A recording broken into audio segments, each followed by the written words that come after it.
तो अब देखते हैं लेक्चर 13 पार्ट भी, यहाँ से कंटिन्यू करते हैं। तो हमारा न्यू चैप्टर या टॉपिक है फोरियर ट्रांसफॉर्म। फोरियर सीरीज हमने पूरा देखा, तो फोरियर ट्रांसफॉर्म के भी कुछ बेसिक थ्योरम्स और कंडीशंस हैं, उनको देखते हैं। With the help of Fourier transform it is possible to perform frequency analysis of signal. Signal का फ्रीक्वेंसी एनालिसिस हम कर सकते हैं। कैलकुलेशन ऑफ बैंडविड्थ, जैसे कि क्या क्या,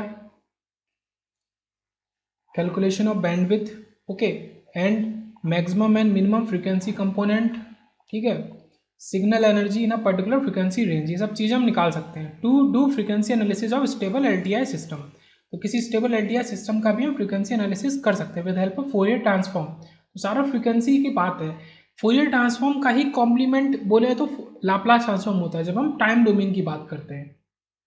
ओके, दोनों निकलते कहाँ से, लगभग मान सकते हैं कि फोरियर सीरीज में से मेनली तो ये निकलता है, बट ये भी इसका ही एप्लीकेशन कह सकते हैं इन टाइम डोमेन। तो to do frequency analysis of stable LTI system means obtaining आपका ये मैग्नीट्यूड ऑफ एच ओमेगा, मतलब ट्रांसफर फंक्शन का मैग्नीट्यूड, ओके, और मैग्नीट्यूड रेस्पॉन्स एंड ये फेज रेस्पॉन्स ऑफ सिस्टम।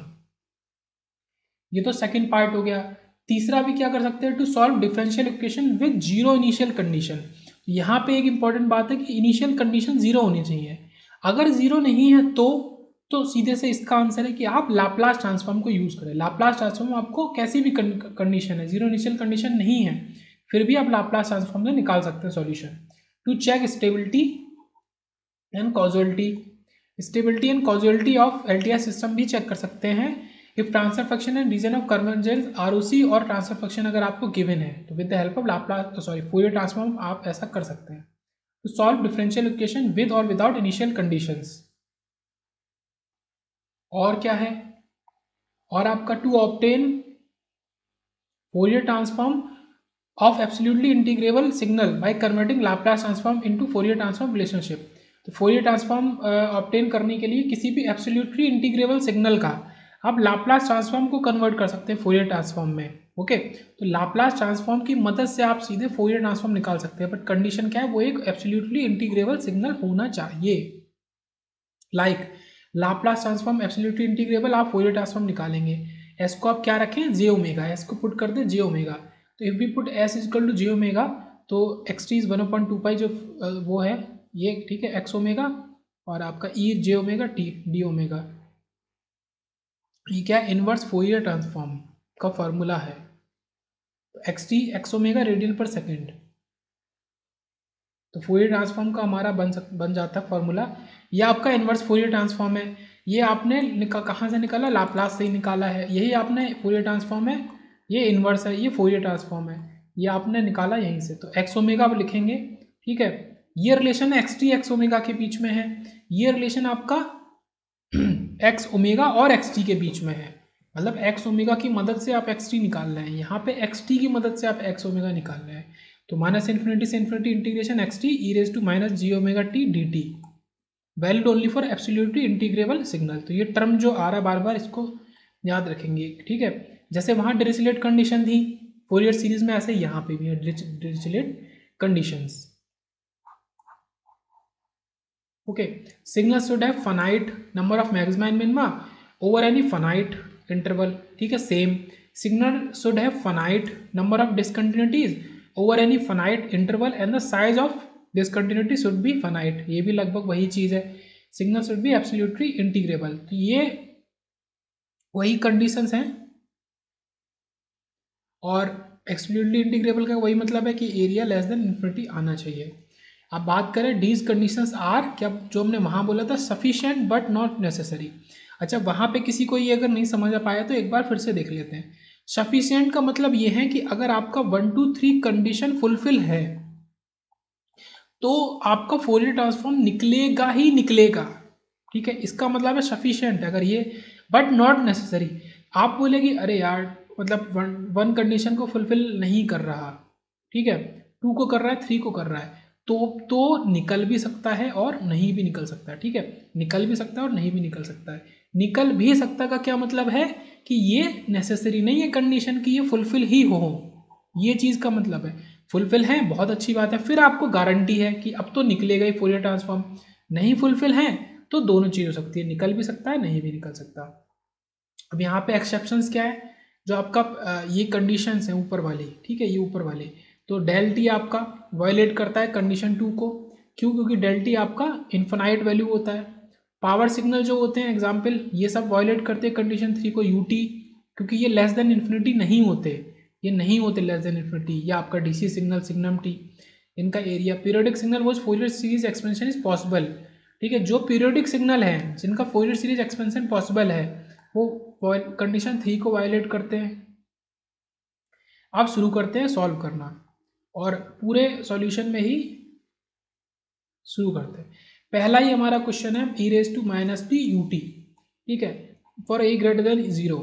तो हमें एक्स ओमेगा निकालना है, तो एक्स ओमेगा निकालना है अगर एक्स टी गिवन है।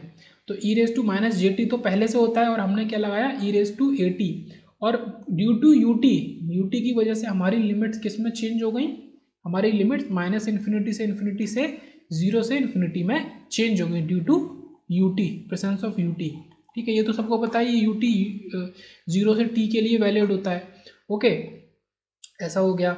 अब इसको हमने साथ में कर लिया, ई वाले टर्म में पावर को minus a plus j omega.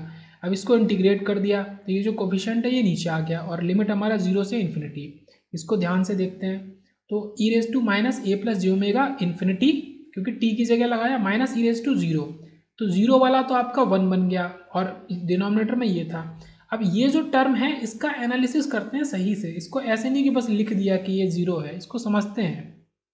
Answer तो आपका आ गया, ये टर्म आपका 0 है, तो ये माइनस माइनस प्लस हो गया 1/a प्लस जे ओमेगा। ये पता भी होगा कुछ लोगों को फोरियर ट्रांसफॉर्म इसका, e raise to minus a t का, तो 1/a प्लस जे ओमेगा। ये फाइनाइट है बट अनडिफाइंड है, सॉरी, ये तो आंसर आ गया अलग, ये तो आंसर आ गया।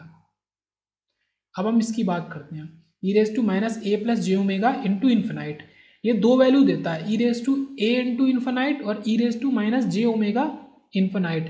तो ये वैल्यू क्या होती है, ये 0 होती है, ये वैल्यू तो 0 होती है, बट ये वैल्यू अनडिफाइंड होती है दूसरी वाली। दिस इज फनाइट, ये फनाइट वैल्यू है लेकिन अनडिफाइंड है, तो अनडिफाइंड है और ये 0 से मल्टीप्लाई हो रहा है, इसलिए आपको आंसर 0 मिलता है। तो इसमें ये जो कांस्टेंट है ए इन्फिनिटी, ये तो 0 है, बट ये अनडिफाइंड है, पर क्योंकि ये मल्टीप्लाई 0 से हो रहा है इसलिए आंसर 0 मिलता है। At t is equal to plus minus infinity sinusoids complex exponentials are undefined. तो ये दो चीज़ें, ई की पावर वाले और sinusoids t is equal to plus minus infinity पे अनडिफाइंड होते हैं। मतलब अगर यहाँ पे साइन का टर्म भी होता और पावर साइन टी करके होता और 0 से इन्फिनिटी रखते, तो ये जो इन्फिनिटी वाला टर्म है वो भी अनडिफाइंड ही होता। अब सबसे इंपॉर्टेंट और सबसे बड़ा डेरिवेशन हमारे सिग्नल के अंदर, तो हम एक तरीके का क्या लेते हैं, गॉसियन सिग्नल लेते हैं, गॉसियन सिग्नल लेते हैं, ओके। गॉसियन सिग्नल की क्या खासियत होती है, ई की पावर के अंदर किसी भी माइनस ऑफ एक कांस्टेंट उसके मल्टीप्लाई में टी स्क्वायर, ये हमारा गॉसियन सिग्नल है। और गॉसियन सिग्नल का फोरियर ट्रांसफॉर्म भी क्या होता है, इसकी खासियत है एक गॉसियन सिग्नल ही होता है। इसको हम आखिरी में देख लेंगे और हमारा लेक्चर लगभग यहीं खत्म होगा। तो गॉसियन सिग्नल कुछ ऐसा होता है आपका, ये पीक है जिसकी वैल्यू हमने फिलहाल 1 ली है, तो इसका हमें फोरियर ट्रांसफॉर्म निकालना है। तो इस एक्स टी की जगह हमने क्या रखा, e raise to minus a T square. फिर से देखते हैं गॉसियन सिग्नल क्या होता है, ई की पावर में minus any constant multiply by T का स्क्वायर, ओके। ये कैसा सिग्नल है, even and neither even nor odd से मल्टीप्लाई हो रहा है। ये तो इवन है क्योंकि टी स्क्वायर है, ये नाइदर इवन नॉर ऑड है, तो ये नाइदर इवन नॉर ऑड ही हो जाएगा, इसका nature neither even nor odd है। तो ये इक्वेशन 1 बनाई हमने, ये इक्वेशन 1 बनाई, ओके। माइनस इन्फिनिटी से इन्फिनिटी ई की power minus a T square plus j omega naught T, ये हमारा हुआ। इसका हमें करना है, ये किसके अंदर बंद है, माइनस ब्रैकेट ये इसके अंदर बंद है। अब एक इंपॉर्टेंट रिलेशन है कि 1/√पाई इक्वल टू 1, ये किसके इक्वल होता है, माइनस इन्फिनिटी से इन्फिनिटी ई की power minus U square D you. अब इसके इक्वल होता है। अब इसका इंटीग्रेशन तो हमें पता नहीं कैसे करते हैं, क्योंकि ये टी स्क्वायर है, ये टी है, दोनों में टी मौजूद है, डी टी के रेस्पेक्ट में करना है। अब कहीं से अगर इसको हम यू स्क्वायर के फॉर्म में बना लें, ई की power minus U square D u, तो ये हमें 1 दे देगा, और 1/√पाई है इधर, तो इसको हम उधर भेज देंगे, कोई बात नहीं, √पाई दे देगा। तो इसको यू स्क्वायर के फॉर्म में बनाना है। अब उसको बनाने का तरीका देखेंगे बहुत आराम से। हम क्या करेंगे कि यहाँ पे P square equal to A T square मानो, ठीक है। यहाँ से देखते हैं, यहाँ से कि A T square plus j omega naught T, ये हमारा था, ठीक है, ओमेगा टी। इसको हम किसकी तरह लिखेंगे, पी स्क्वायर प्लस 2pq की तरह लिखेंगे। अब इसको हमने अगर माना पी स्क्वायर प्लस 2pq, तो ये हमारा p आ गया, सॉरी ये पूरा पी स्क्वायर आ गया, और ये 2, ये p आ गया, ये q आ गया j ओमेगा। ओके, तो यहीं से आया p square is a T square, p is t root a, और 2pq is j omega t. तो q क्या आ गया हमारा, j omega T upon 2p। तो सॉल्व करके j ओमेगा अपॉन 2a, तो ये हमने निकाल लिया अलग अलग। ठीक है, ये हमने p की वैल्यू निकाल ली और ये हमने q की वैल्यू निकाल ली। p और q की वैल्यू आ गई। अब इसी रिलेशन को हम कैसे लिख सकते हैं, पी स्क्वायर प्लस 2pq को p प्लस क्यू का स्क्वायर माइनस q का स्क्वायर। ओके, इसको एक्सपेंड करेंगे क्या आएगा, P square plus Q square plus 2pq, और माइनस अगर क्यू स्क्वायर है क्यू स्क्वायर वाले टर्म कट जाएंगे, तो ये बचेगा, केवल ये बचेगा। ये किसके इक्वल है, इसके इक्वल है। तो यहाँ पे वैल्यू रखेंगे इनकी अलग अलग, इसमें p plus Q whole square minus Q square में, ये कुछ ऐसा बना। अब इसको पूरे को हमने u मान लिया है, ये जो पूरे इस ब्रैकेट के अंदर है, ये जो p प्लस क्यू है, ये जो p प्लस क्यू है, इसको हमने u मान लिया है, प्लस ओमेगा स्क्वायर प्लस 4 है। अच्छा, ये कांस्टेंट है, इससे कोई दिक्कत होगी नहीं, क्योंकि e की पावर क्या है, ये क्या है, e की पावर माइनस यू स्क्वायर, या हम लिखें e की power minus U square plus a। इसका भी करेंगे तो भी हम इंटीग्रेशन कर ही सकते हैं, कोई दिक्कत नहीं, कांस्टेंट ऐड कर दिया तो ओके, नॉट अ प्रॉब्लम। तो ये निकाला, इसको इक्वेशन 2 ले लिया, इसको ध्यान से देख लेंगे अभी। ठीक है, देख लो, मैं मतलब पॉज करके देख लो, मैं थोड़ा सा टाइम देता हूँ। अब आते नीचे, ओके यहाँ तक। तो इससे क्या हुआ कि T root a plus j omega upon 2 root ए को हमने यू लिया है। अब इसको हम डिफ्रेंशिएट करेंगे, d t root a plus ये तो जीरो हो जाएगा, ये कांस्टेंट है डी यू, तो d t is equal to d u upon root a. तो यहाँ पे हम चेंज कर सकते हैं इसको इसमें। अब यहाँ हम लिमिट्स भी देखेंगे, लिमिट्स में कोई दिक्कत नहीं हो रही, माइनस इन्फिनिटी रखे हैं तो टी और यू भी माइनस इन्फिनिटी आ रहा है, और इन्फिनिटी रख रहे हैं तो लिमिट्स चेंज होंगी, limits don't change, limits change नहीं होंगी। अब इक्वेशन 1 में इसको रख देंगे, तो x omega is minus infinity से इन्फिनिटी ई की पावर माइनस, ये आपका ऐसे आ जाएगा, u square plus omega upon 4a d u upon root a. तो ये जो रूट ए है, अब क्या है यहाँ पे हम, क्योंकि रूट 1 अपॉन रूट ए के इक्वल होता था ना, ये 1 अपॉन रूट ए ई की power minus U square D U equal to 1 होता था।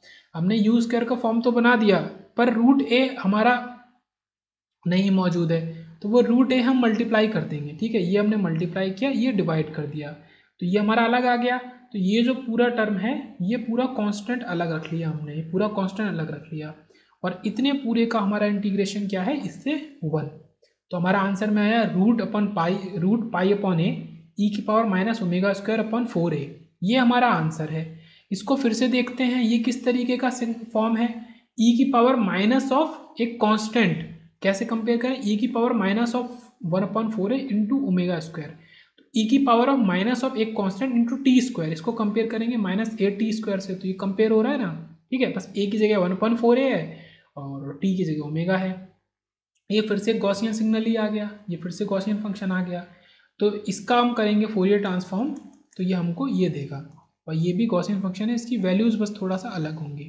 ओके, तो ये हमारा आंसर आ गया। इसको याद कर लेंगे, गॉसियन फंक्शन के फोरियर ट्रांसफॉर्म को ये याद कर लेंगे, मेन इंपॉर्टेंट कि गॉसियन सिग्नल का Fourier transform will be Gaussian in nature होगा, ये ईएससी के लिए याद कर लेंगे। ओके, ऑब्जेक्टिव या गेट में भी कभी आ ही सकता है, एमएसक्यू में आ सकता है। ओके, तो एक एग्जाम्पल लेते हैं, अगर हम ई की power minus pi T square का पूछ रहे हैं, ये किस तरीके का है, गॉसियन ही है, बस यहाँ ए की जगह पाई है, तो जो वहाँ पे ए ओपन पाई था वहाँ पाई ओपन पाई रख देंगे, तो ये तो कट गया, तो केवल इतना बचा, तो ये रिजल्ट है। अगर ए की जगह पाई होगा तो केवल e raise to minus pi f square के इक्वल आ जाएगा, ये पाई इससे कट जाएगा। अगर ए की जगह 2 रख देंगे, ए की जगह 2, तो e raise to minus 2t square, तो पाई अपॉन 2, और यहाँ इसके डिवाइड में 2 ए होता था, उसकी जगह 2, तो मतलब आंसर रिजल्ट क्या होता है, पाई अपॉन ए ई की power minus pi square f square upon a. ये नॉर्मल रिजल्ट होता है, ये नॉर्मल रिजल्ट होता है, ये क्या है, मेन रिजल्ट है। तो इस रिजल्ट में हम ए की जगह 2 रख दो, ए की जगह पाई रख दो, कुछ भी रख दो, तो ये आपको याद रखना है, ये याद रखना है। ये कैसा है, ये इसका एम्पलीट्यूड है, ये हमारा गॉसियन फंक्शन ही है। ओके, तो ये आपको याद रखना है।